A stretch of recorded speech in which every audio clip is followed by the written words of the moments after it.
Hello, everyone, and welcome back to the podcast. I'm so glad you're here today with me. Now, this episode it's going to be a powerful, eye-opening because we're diving into the book of Revelation, chapter 6, one of the most intense chapters in the Bible. First, I'm going to read through the chapter straight through, and then we'll take some time to talk about what it means and why it matters and how it should impact our lives today.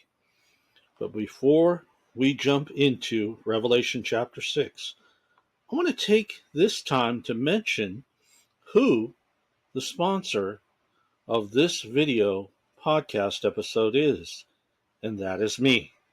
So please check out the Linktree website. I have a link to my ebook, How to Be Effective in Studying the Bible. And I do have more ebooks and a Linktree shop also with a lot of cool stuff that can help you in your health and great food for your dogs or cats. And if you get the EMP protection, the coupon code is JEB, and I will leave everything in the description or the profile section also too. So let's dive back in. Let's get ready, let's buckle up, and let's go. So I'll be reading from the New King James Version today. Revelation 6.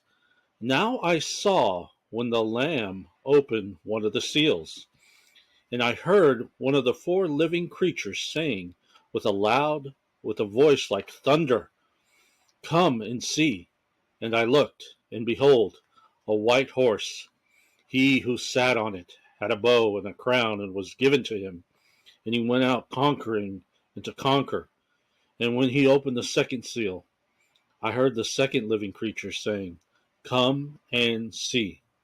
Another horse, fiery red, went out, and it was granted to the one who sat on it to take peace from the earth, and that people should kill one another.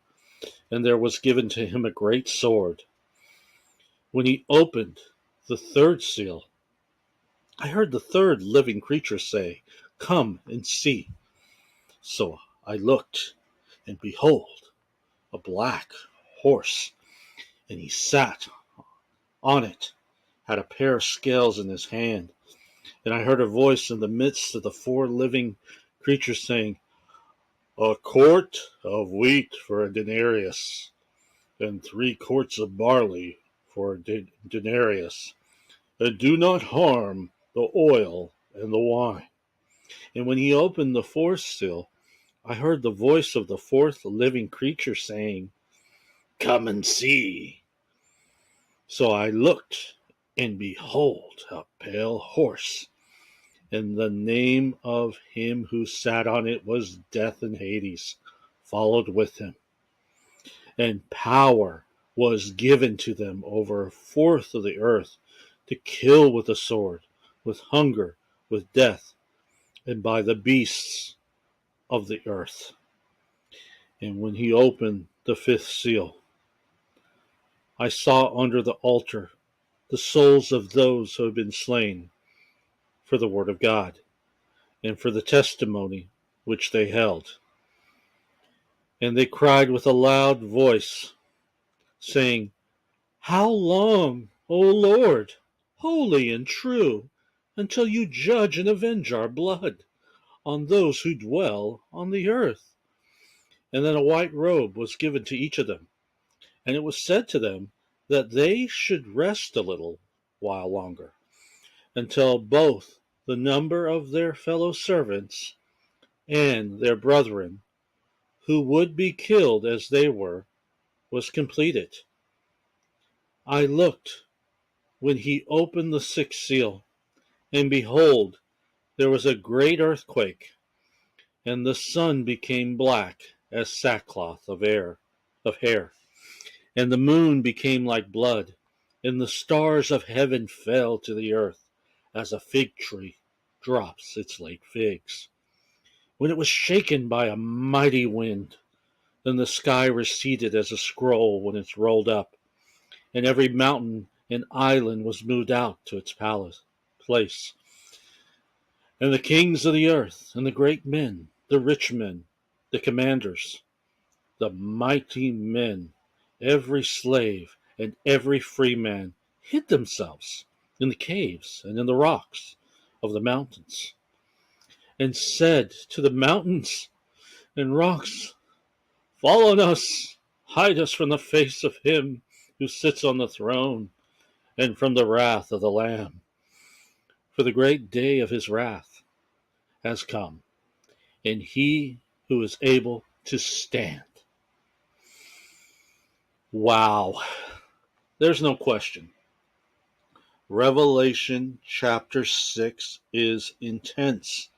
It describes the beginning of God's judgment on the earth, a time called the Tribulation. So let's walk through what we just read, seal by seal. Seal 1 was the white horse. The rider on the white horse comes to conquer. Well, some think it represents deception, a false peace led by the Antichrist.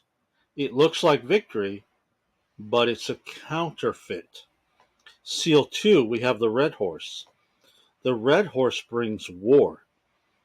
Now, peace is taken from the earth and violence explodes.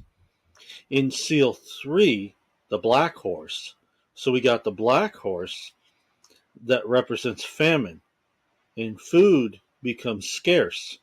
It costs a whole day's wages just to buy a small amount of food. Seal 4, the pale horse. The pale horse brings death. 1/4 of the world's population will die through war, famine, disease, and even wild animals. Seal 5, the souls under the altar.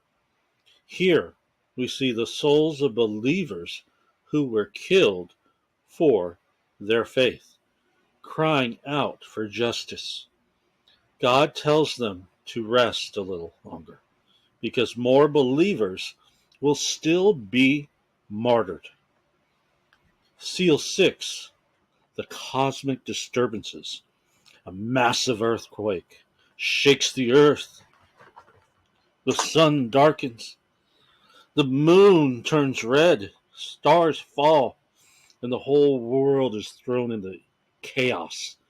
Everyone, even kings and rich men, realizes they are facing the judgment of God and cries out in terror. When we look at this chapter, it can feel frightening. But it's important to remember God is still in control. These events must happen to fulfill prophecy. Justice must come to the world. But as believers, we are called not to fear, but to endure, to stay faithful, and to trust in Jesus Christ, who holds the scroll and opens the seals. If anything, Revelation 6 should motivate us to stay close to God, to share the gospel while there's still time, and to live every day ready, because Jesus could come back at any moment. The question at the end of this chapter is a powerful one. Who is able to stand? And the answer is only those who have surrendered their lives to Jesus Christ. If you haven't yet given your life to Christ, today is the day. He loves you. He died for you. And he invites you with open arms to stand in his grace and not in fear. Thank you for joining me today as we walk through Revelation chapter 6. I hope it encouraged you, even in the midst of its seriousness, to trust God even more. Next time, we'll look at Revelation chapter 7. A beautiful pause where God seals his faithful servants. Until then, stay strong, stay faithful, and keep your eyes on Jesus. God bless you all. And please like, share, subscribe, or follow, and hit any notification bells.